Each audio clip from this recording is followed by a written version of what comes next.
you all have heard many things about AI, right? So in this case, it is extremely important that you understand that the things that you have been listening to, such as like AI taking jobs and AI replacing most of the skills, are true and false.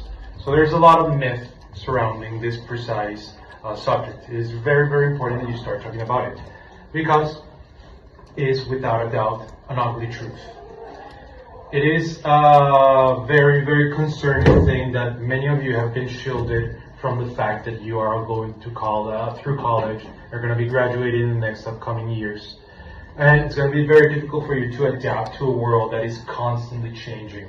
So people before you had maybe the advantage because they adapted already, they have years of experience, and they do master several tools because they were forced to take courses that for mastering these tools. So in this case, it is extremely important that we talk about AI, because maybe in future courses you will talk about it, but this masterclass will help you understand the pressing nature for you to start mastering as much tools and skills as possible and as soon as possible.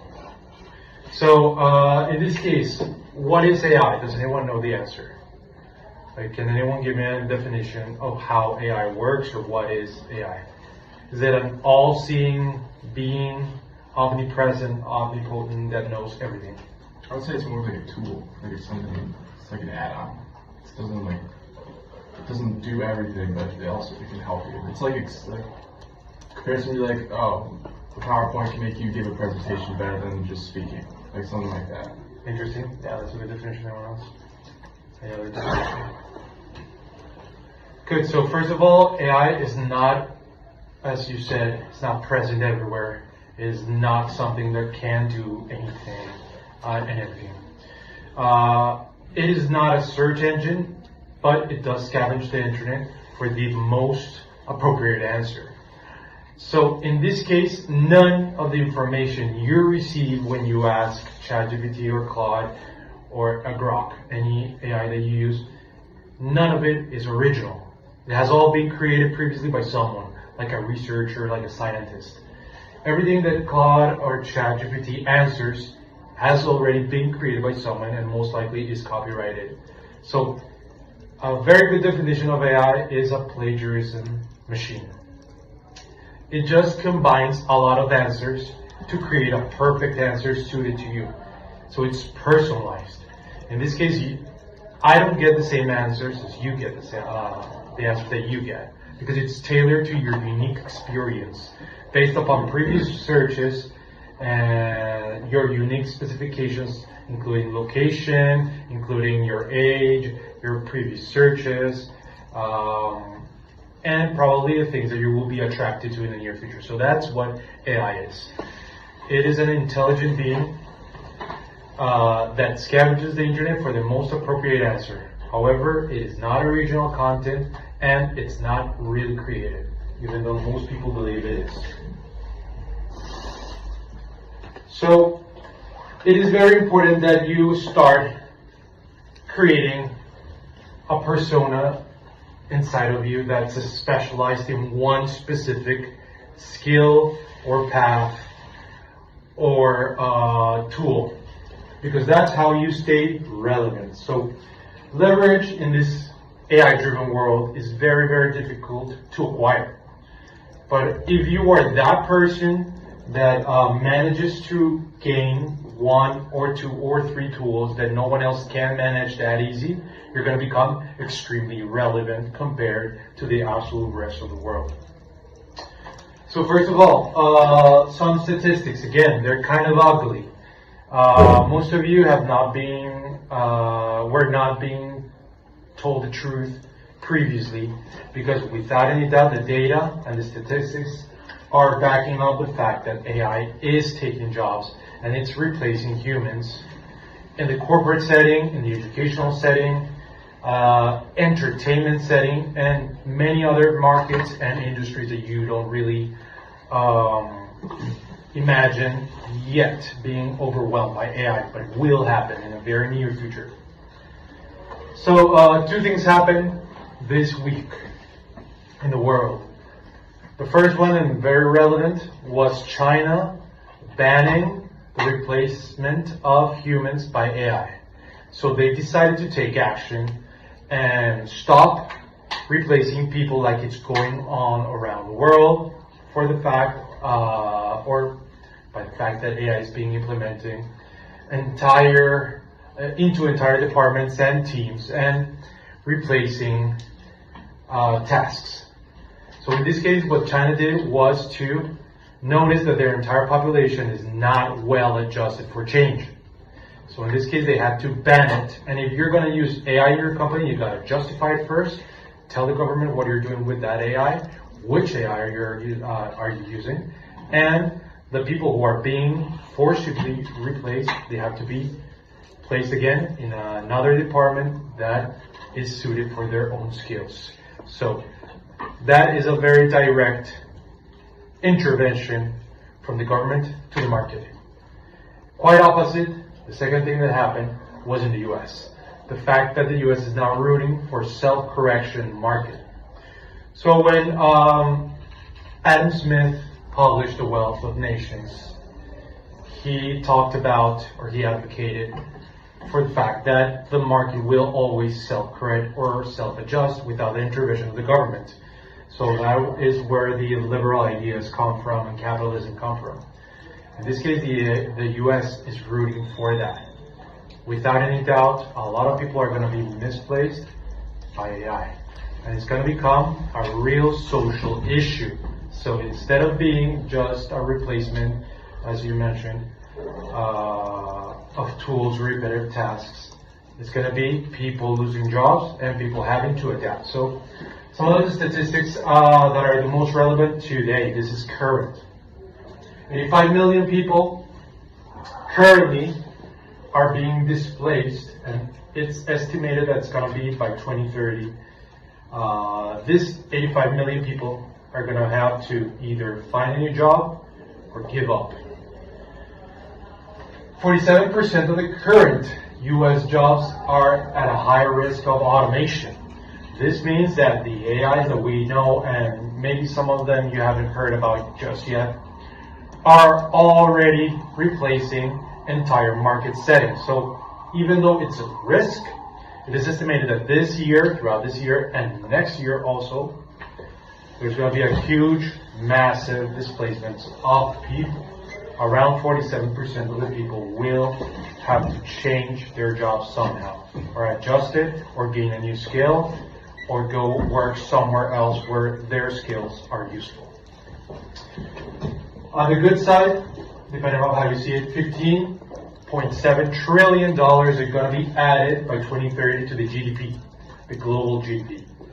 So this is really interesting because there's going to be a lot of money created by AI. But there's a really huge debate, and we have talked about it previously in class, which is the fact that if AI replaces jobs and people need those jobs to gain money, and if money buys things and consumes, if that cycle of the economic cycle breaks, how do we acquire money to buy things, or how will we consume things in the near future? This means that there will be a change in the society. Either people will have to receive part of this money to keep on living on a universal wage, or this money, it will go again into the AI system, which will in turn become into another vicious cycle, the AI bubble. It will grow again and again and again because it will produce 15 trillion, which will undoubtedly be invested into more AI to create more AI products into a vicious cycle. So that money will only circulate within its own environment, creating an AI bubble. 375 million people globally currently need to switch occupational categories. So this is very concerning. There are millions of people around the world who studied or went to college or have a trade. And they have been doing this for years now, and they need to switch that occupational category. So 3 months ago, maybe some of them received warnings that their jobs are at peril. It's a lot of people looking for new segments, new targets, new markets, because it's not useful for them anymore. AI has been taking not their jobs, but their entire tasks. So in a corporate setting, people in middle management are the ones that are the most at risk. So white collar jobs, or people who usually sit down and do repetitive tasks, are already changing. They're not at risk anymore. They're changing their scenarios already. 1 in 3 skills will be obsolete within 5 years. So many of the skills will be, for example, Excel formulas and things that you were forced to remember while you were in high school, probably not useful anymore. But not only that, the things that you thought that were steady or that were suitable for you in the near future, like languages, are also kind of obsolete. You already speak English, and if you speak some other language, you will do just fine. But if AI communicates in several languages at the same time, can negotiate with providers, suppliers, customers, you can do anything regarding any language, a lot of people will lose that vocational skill, which is learning languages. So that is one of the skills, one of the many skills that will be obsolete in 5 years. People not learning languages, people not learning computational skills, math, reasoning. All of that is already being carried out by AI. So we as human beings will evolve into lack of learning skills. In the past, the more skills, the better the job, better the future. Now, you have 1 really strong, maybe 2 really strong skills that will do the trick. And lastly, 97 million new roles will emerge that today don't exist. So this is a very good sensation. Your generation has everything up for you. In this case, you have everything in front of you because you are able to adapt. You're young, you have a lot of time to gain all the knowledge that doesn't really exist now. You can create it, the knowledge, or you can gain it from some places. Not only that, some of the new careers that corporate settings want don't exist yet. And that is where you come from. You got to start showcasing yourselves as product managers, oriented to AI, prompt engineers, no-code developers. These are going to be the careers of the future. You need to start specializing on these precise skills because the careers that are traditional, that we have all been rooting to be, in the very near future, we want to be that. For example, we all want it to be lawyers, we all want it to be doctors, we all want it to be artists.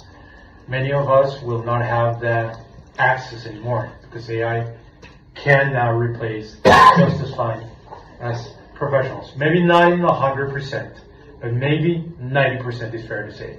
10% of the jobs will remain. That is a symbolic gesture.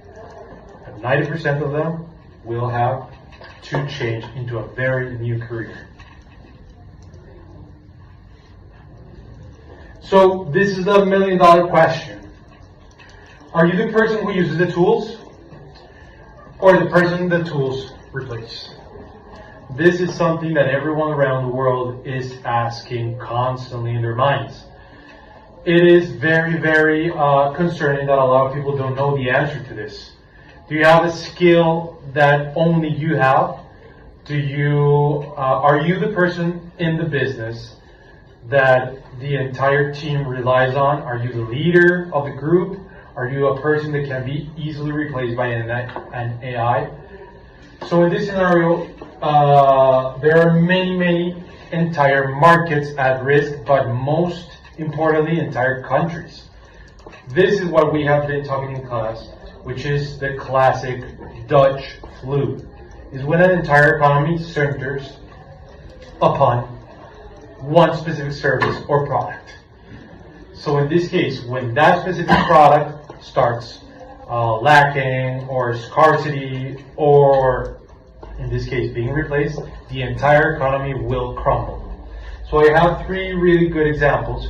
The first one is India, one of the most populous countries in the world, has a 1.1 million BPO jobs at risk. So BPOs will be like call centers, people who, when you call for internet malfunction in the US, someone from India will try to help you walk through turn it on, turn it off, plug it in, plug it out. In this case, that is current, and the growth is exponential. So in 2027, it will probably be more, twice, maybe 3 times. And then 5 years from now, it's going to be almost 1 billion people. Philippines, again, 4th largest populated country in the world, dedicated themselves to textile and manufacturing, but now AI can do that by automating machines to create all textiles automatically. Has to replace their entire economy now. They have to rely on new products. And lastly, Colombia, 300,000 call centers.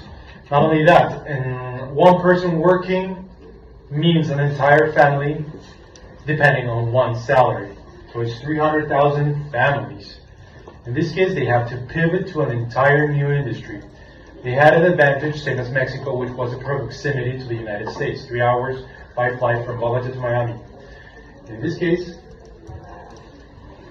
what the economy has to do is to try to pivot into a new, complete scenario. Try to find something that makes them the most important. Or, once again, useful for the big economy. So there's a very important point to take into account, which is that even though this entire industries are being switched and pivoted, there will always be the gap of that one person surviving. So the team leader, the person who possesses the most skills, will have to carry on working for the company. So it's the person who is the most reliable, or is the person who has mastered the most skills.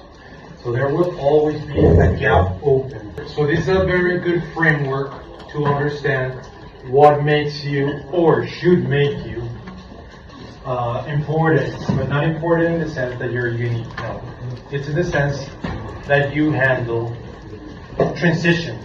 So what you all should be focusing right now in the next 2 years is how to help an entire business or department or sector or industry to transition from traditional to AI driven. That's something you